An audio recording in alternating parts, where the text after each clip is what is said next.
नमस्कार दोस्तों, आज मैं आप सभी को एक ऐसा कांड बताने वाला हूं जिस कांड को जब आप सुनोगे ना, सच बता रहा हूं, आप लोगों को बड़ी हैरानी होगी और आप सोचने पर मजबूर हो जाएंगे कि आखिर यार ऐसे कैसे हो सकता है। दरअसल दोस्तों, आज की हमारी जो सच्ची घटना की जो शुरुआत होती है, ये होती है मध्य प्रदेश के जिले इंदौर शहर से। इंदौर जिले में एक छोटा सा गांव पड़ता है जिसका नाम गांव होता है डूंगरपुर गांव। और इसी डूंगरपुर गांव में रहने वाला धीरज कुमार, जिसके पास अपनी लगभग 10 से 12 एकड़ जमीन होती है, खेती बाड़ी किसानी का काम किया करता था और थोड़ा उसी से अपने घर का गुजारा चलाया करता था। धीरज कुमार के पास किसी भी चीज़ की कोई कमी नहीं थी, मान मर्यादा फुल थी, पैसों की कोई कमी नहीं थी, अच्छी तरीके से अपनी ज़िंदगी का गुजारा कर रहा था। दोस्तों, धीरज कुमार की एक बेटी भी होती है जिसका नाम कोमल होता है। कोमल जैसे ही 12वीं कक्षा पास कर लेती है तो कोमल अपने पिता से कहने लगते कि पिताजी, मुझे आगे की पढ़ाई करनी है और उसके लिए मुझे शहर में जाना पड़ेगा। अब दोस्तों, जो कॉलेज थी वो शहर के अंदर थी। अब कॉलेज के अंदर एडमिशन लेना चाहती हूँ, इस तरीके की बातें जो कोमल है वो अपने पिता से कहने लगती है। दोस्तों, शुरुआत में तो जो कोमल का पिता है धीरज कुमार, वो अपनी बेटी से साफ मना कर देता है कि मैं तुम्हें वहाँ पर नहीं पढ़ाना चाहता। लेकिन दोस्तों, जब कोमल अपने पिता से थोड़ा दबाव डालती है और रिक्वेस्ट करने लगती है तो उसके बाद जो धीरज कुमार है वो पूजा की बात को, यानी कोमल की बात को मान जाता है और कहने लगता है कि बेटा चलो ठीक है, तू अपने जीवन में मन लगाकर पढ़ाई करना और मुझे कुछ बनकर ही दिखाना। इसके बाद जो कोमल है वो अपने पिता से कहने लगते हैं कि तुम्हारी पगड़ी पर कभी भी मैं आंच नहीं आने दूंगी। और इस तरह से दोनों, जो पिता और बेटी है, दोनों खुश हो जाते हैं। और इस घर के अंदर कोमल का एक छोटा भाई भी होता है जो कि अभी 10वीं कक्षा में अपनी पढ़ाई कर रहा था। और दोस्तों, उस लड़के का नाम किशन होता है। किशन भी बहुत ही मेहनती और ईमानदार लड़का होता है, पढ़ाई में ठीक ठाक होता है। अब जैसे ही लड़की कोमल कॉलेज के अंदर एडमिशन ले लेती है तो हर रोज सुबह के लगभग 8 बजे वो अपने कॉलेज में पढ़ने के लिए जाया करती थी और शाम के लगभग 4 बजे के आसपास वो अपने घर पर लौट आया करती थी। दिन गुजरते चले जाते हैं। एक दिन उसका पिता घर में बैठा हुआ बहुत ही ज़्यादा परेशान हो रहा था। तभी बेटी कोमल पूछने लगते कि पिताजी, क्या बात है, तुम इस तरीके से परेशान क्यों रहते हो। अब जो पिता होता है धीरज कुमार अपनी बेटी से कहने लगता है कि बेटी, तुम तो जानती हो कि हमारे गांव की एक लड़की थी जो कॉलेज में पढ़ने के लिए शहर जाया करती थी, उसके साथ कल बहुत ही बड़ा हादसा हो गया है। इस बात से मुझे भी चिंता है। अब बेटी जो कोमल कहने लगते कि पिताजी, वो जो लड़की थी वो गलत रास्ते पर चल चुकी थी, इस वजह से उसके साथ गलत हुआ है, लेकिन मैं किसी भी गलत रास्ते पर नहीं चलूंगी और आपकी पगड़ी को कभी भी झुकने नहीं दूंगी। और अब तक जैसे ही बेटी अपने पिता को दिलासा दिलाती है तो पिता का जो मन है दोस्तों, काफ़ी बड़ा और अच्छा हो जाता है। और इस तरीके से आखिरकार एक ऐसा दिन आ ही जाता है जिसमें सुबह के लगभग 8 बजे के आसपास का वक्त हो रहा था। कोमल अपने घर से कॉलेज के लिए निकलती है, बस स्टैंड पर चली जाती है और थोड़ी देर के बाद एक बस आ जाती है। बस के अंदर सभी यात्री बैठे हुए थे, वहाँ पर कॉलेज के कुछ लड़के भी खड़े हुए थे। उस पर बस में चढ़ जाते हैं और ये लड़की कोमल भी उसी बस के अंदर चढ़ जाती है। लेकिन दोस्तों, जैसे ही कोमल बस के अंदर एंट्री करती है, चढ़ती है, तो इसके सामने एक बहुत ही बड़ी समस्या हो जाती है। बस के अंदर काफ़ी ज़्यादा भीड़ होती है, सीट मिलना तो दूर की बात है, इस सही तरीके से वहाँ पर खड़ा भी होना भारी हो रहा था। 2 मिनट के बाद बस भी चलना शुरू हो जाती है। 15 मिनट का समय गुजर जाने के बाद कोमल के पीछे कॉलेज के 2 लड़के आकर खड़े हो जाते हैं और फिर इस तरह से वे दोनों लड़के कॉलेज के जो होते हैं इस लड़की कोमल के साथ छेड़खानी करना शुरू कर देते हैं। इससे अजीब तरीके से छूना शुरू कर देते हैं। पहले तो कोमल उनको कुछ भी नहीं कहती, इग्नोर करती रहती है, लेकिन जब लड़का की हद और भी ज़्यादा बढ़ जाते तो फिर ये लड़की कोमल उनमें से एक लड़के के गाल पर तमाचा जड़ देती है। बस इस बात का बिगड़ना शुरू हो जाती है। दोनों लड़के इस पर झपट पड़ते हैं और इसके कपड़े पकड़ लेते हैं और कपड़े पकड़ने के बाद दोस्तों कपड़ों को फाड़ने की भी कोशिश करते हैं, लेकिन दोस्तों इतना सब कुछ उसी सीट के अंदर एक लड़का बैठा हुआ था बस के अंदर, जिसका नाम प्रीतम होता है। दोस्तों प्रीतम जब ये सब लड़की के साथ होता हुआ देखता है तो उसको काफ़ी ज़्यादा गुस्सा आता है, वो बर्दाश्त नहीं कर पाता और वो लड़का अपने बैग में से एक धारदार चाकू निकालता है और चाकू को निकालकर उन लड़कों की तरफ करता है कि अगर तुमने इस लड़की से अब कुछ भी खा और कुछ भी अगर करने की कोशिश की तो याद रखना तुम्हारे साथ बहुत ही बुरा होगा। दोस्तों दोनों लड़के जब प्रीतम के हाथ में चाकू देखते हैं तो दोनों की हवा टाइट हो जाती है, दोनों काफ़ी ज़्यादा डर जाते हैं और उसी डर के माध्यम से उस लड़की से माफ़ी मांगने लगते हैं और दूर जाकर खड़े हो जाते हैं। और उसके बाद दोस्तों कोमल भी काफ़ी ज़्यादा खुश होती है।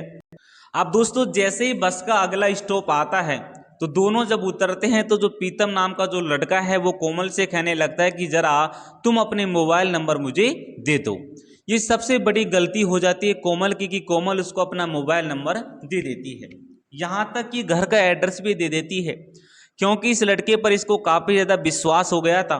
और इसके बाद कोमल और प्रीतम बीच में धीरे धीरे करके बातें करना शुरू कर देते हैं। हर रोज़ लगभग घंटे घंटों तक बातचीत करने लगते थे।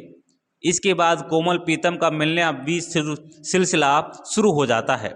यानी दोस्तों दोनों की जो प्रेमता थी वो धीरे धीरे आगे बढ़ने लगती है, लेकिन कोमल अभी तक उस लड़के को ऐसी नज़रों से नहीं देखती थी कि वो उसके साथ कोई ऐसा काम कर सके।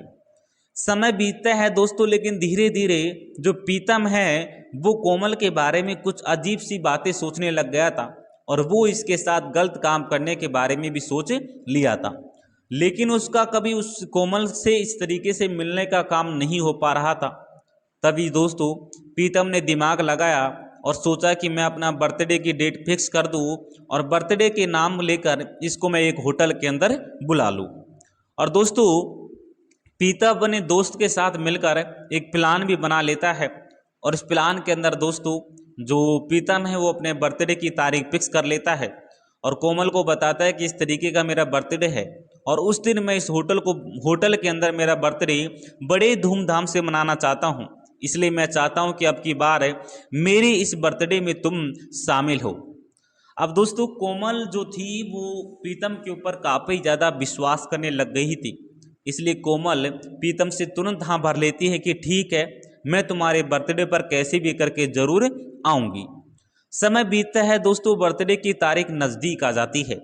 बर्थडे की तारीख जैसे ही नज़दीक आती है तो उस दिन जो कोमल है वो अपने पिता धीरज कुमार से कहने लगते कि पिताजी इस तरीके से मेरी एक सहेली का बर्थडे है और उसने मुझे पर्सनली इनवाइट किया है और मुझे ज़रूर वहाँ पर जाना है, अगर मैं वहाँ पर नहीं गई तो वो बुरा मान जाएगी। दोस्तों उसके बाद धीरज कुमार अपनी बेटी की बात को मान जाता है क्योंकि उसको अपनी बेटी के ऊपर पूरी तरीके से विश्वास था। शाम के लगभग 7 बजे के आसपास कोमल अपने घर से सीधा उस होटल के अंदर निकल जाती है जिस होटल का एड्रेस प्रीतम ने उसको दिया था। वहां पर जाने के बाद कोमल देखती है कि प्रीतम के साथ एक और लड़का होता है जिस लड़के की उम्र प्रीतम के बराबर ही थी और उसका नाम विकास होता है। दोस्तों दोनों लड़कों को देखकर जो कोमल है वो प्रीतम से विकास के बारे में पूछने लगती है कि आखिर ये कौन है। विकास जो है दोस्तों जो प्रीतम का काफ़ी अच्छा दोस्त था, प्रीतम अपने दोस्त के बारे में कोमल को बताता है और उसके बाद दोस्तों वो दोनों मिलकर एक होटल में कमरा बुक करा लेता है और बुक कराने के बाद वहीं से कुछ दारू की बोतलें लेकर, बियर की बोतल लेकर और केक लेकर दोस्तों होटल के कमरे के अंदर पहुंच जाते हैं। दोस्तों वहां पहुंचने के बाद प्रीतम और विकास और कोमल तीनों एक साथ मिलकर काफ़ी अच्छी तरीके से केक काटने की शुरुआत करते हैं, बड़े धूमधाम से बर्थडे मनाते हैं। लेकिन जैसे ही बर्थडे ख़त्म होता है तो उसके बाद प्रीतम और विकास बियर की बोतलें पीना शुरू कर देते हैं। दोस्तों काफ़ी ज़्यादा उन्हें नशा हुए हो जाता है और नशे नशे में दोस्तों कोमल के साथ वो कहने लगते हैं कि तुम भी एक बियर की बोतल पी लो। शुरुआत में तो कोमल दोनों लड़कों से मना कर देती है कि मैं नहीं पीऊँगी, लेकिन दोनों लड़के जो है दोस्तों कोमल के साथ ज़बरदस्ती करने लगते हैं और प्रीतम जो है कोमल से रिक्वेस्ट करता है कि तुम्हें एक बियर की बोतल पीनी होगी। अब दोस्तों कोमल जो है प्रीतम की बात को मान जाती है, कहने लगती है कि अगर तू इतना ही रिक्वेस्ट कर रहा है तो मैं तेरी बात को मान जाती हूँ। और उसके बाद कोमल जो है दोस्तों एक बियर की बोतल को पी जाती है। कोमल अपनी ज़िंदगी में पहली बार ये सब काम कर रही थी, तो एक ही बोतल में उसको काफ़ी ज़्यादा नशा हो जाता है और दोस्तों यहाँ तक कि उसको कुछ भी होश नहीं होता। और उसके बाद दोस्तों प्रीतम और विकास दोनों मिलकर इस लड़की के साथ, कोमल के साथ गलत काम करना शुरू हो जाते हैं। गलत काम ही नहीं दोस्तों, बल्कि इसके साथ गलत रिश्ते कायम भी कर लेते हैं। और दोस्तों लगभग 2-3 घंटे का समय बीत जाता है, समय हो जाता है 11:30 बजे का। ठीक है दोस्तों, 2-3 घंटे तक कोमल को होश नहीं आता और जब 10, 11, 12 बजे के आसपास जब कोमल को होश आता है और कोमल देखती है कि उसके पास एक भी कपड़ा नहीं है, तब जाकर उसको पता चला है कि दोनों लड़कों ने मिलकर मेरे साथ बहुत ही गलत काम किया है। कोमल अपनी जगह से खड़ी होकर प्रीतम से कहने लगते कि प्रीतम, मुझे तुम्हारे ऊपर इतना सब कुछ वो नहीं था कि तुम मेरे साथ इस तरीके से गलत काम करोगे। दोस्तों प्रीतम कहने लगता है कि कोई बात नहीं कोमल, सब कुछ होगा मैं संभाल लूँगा, यहाँ तक कि मैं तुमसे शादी करने को भी तैयार हूँ। कोमल कहने लगते कि चल ठीक है। और उसके बाद कोमल काफ़ी ज़्यादा गुस्सा तो हो जाती है, लेकिन उसके बाद दोनों मिलकर कोमल को उसके घर पर छोड़ देते हैं। इधर धीरज कुमार अपनी बेटी के बिना काफ़ी ज़्यादा परेशान हो रहा था, बल्कि 3 घंटे से अपनी बेटी की राह देख रहा था कि कब मेरी बेटी आएगी, कब मैं खाना खाऊंगा और मेरी बेटी को खाना खिलाऊंगा। ठीक है दोस्तों, उसके बाद जैसे ही कोमल है अपने घर पर पहुंचती है तो सामने उसका पिता खड़ा हुआ था। अपने पिता को देखकर थोड़ी डर जाती है, लेकिन उसके बाद कोमल बहाना लगा देती है कि मेरी सहेली ने मुझे रोक लिया था और सबसे लास्ट में मुझे आने दिया है और ये मेरी सहेलियों की भाई है, और वो अपने पिता से इस बात को छुपा लेती है। महीने का समय बीत जाता है दोस्तों। महीने के बाद जब कोमल कॉलेज के अंदर एंट्री करती है, कॉलेज के अंदर एंट्री करने के बाद कोमल के पेट में दर्द होने लगता है, उसको चक्कर आने लगते हैं। और जब दोस्तों उसकी हालत ख़राब हो जाती है तो उसकी कुछ सहेलियाँ उसको लेकर हॉस्पिटल पहुंचती है और वहाँ चेकअप करवाने के बाद पता चलता है कि कोमल तो प्रेग्नेंट है। इस बात को सुनकर कोमल के होश उड़ जाते हैं। कोमल तुरंत ही प्रीतम के पास फ़ोन करती है, लेकिन प्रीतम जो है बिल्कुल भी फ़ोन नहीं उठाता।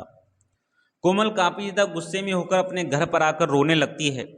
इधर धीरज कुमार भी काफ़ी ज़्यादा परेशान हो जाता है अपनी बेटी की इस हालत को देखकर और अपनी बेटी से पूछने लगता है कि बेटी आखिर बात क्या है, मुझे बताओ तो सही। तब जाकर दोस्तों जो कोमल है वो अपने पिता को सारी बातें, सारा राज खोल देती है कि इस तरीके से एक लड़के ने मेरे साथ ये सब काम किया है। कोमल के पिता धीरज कुमार जब इस बात को सुनते हैं तो उसके पैरों तले जमीन खिसक जाती है, उसको काफ़ी ज़्यादा गुस्सा आता है। वो अपनी बेटी से कहने लगता है कि बेटी कैसे भी करके तुम प्रीतम को एक बार अपने घर पर बुला लो। कोमल जो है दोस्तों प्रीतम के पास फ़ोन करते लगभग 10-20 बार है, तब जाकर वो फ़ोन उठाता है। कोमल कहने लगती है कि आज मेरे घर पर कोई भी नहीं है और मैं चाहती हूँ कि आज तुम मेरे साथ यहाँ पर रहो, मैं तुम्हारे साथ एक रात और रहना चाहती हूँ। दोस्तों जो प्रीतम है वो कोमल की बात को मान जाता है और कोमल की बात को मानने के बाद प्रीतम आ जाता है सीधा कोमल के घर पर। जैसे ही घर के अंदर एंट्री करता है, घर के तीनों लोग जो होते हैं दरवाज़ा बंद कर लेते हैं और उसके बाद धीरज कुमार अपनी थोड़े से साइड में ले जाकर प्रीतम को पेड़ पर रस्सियों से बांध देते हैं और रस्सियों से बांधने के बाद अपनी बेटी को एक चाकू दिया जाता है और उस कहने लगते कि बेटी इसके गुप्त अंग को तू काट दे। और उसके बाद बेटी अपने पिता की मान सुनकर दोस्तों उसके जो गुप्तांग होते हैं उसको काट देती है और उसी के चलते हुए दोस्तों जो प्रीतम कुमार वो अपनी सांसों को छोड़ देता है और इस दुनिया को भी छोड़ देता है। और उसके बाद प्रीतम कुमार अपनी जो धीरज कुमार होता है अपनी बेटी को लेकर सीधा नज़दीकी पुलिस स्टेशन पर चला जाता है और वहाँ पर सारी कहानी को बताता है और अपने आप को भी सरेंडर कर देता है। तो दोस्तों इस तरीके से उन दोनों की सभी को बीच में ये हुआ। उम्मीद करता हूँ कि जो भी बातें मैंने आप सभी को बताई सारी बातें आपकी समझ में आ गई होगी। अब दोस्तों आप सभी बताना कि आखिर इसमें गलती किसकी थी, या जो कोमल ने सही किया या गलत किया, आप लोग कमेंट बॉक्स में ज़रूर बताना। बाकी आप सभी से मिलेंगे दोस्तों नेक्स्ट घटना के साथ। आज के लिए इतना ही। जय हिंद और वंदे मातरम।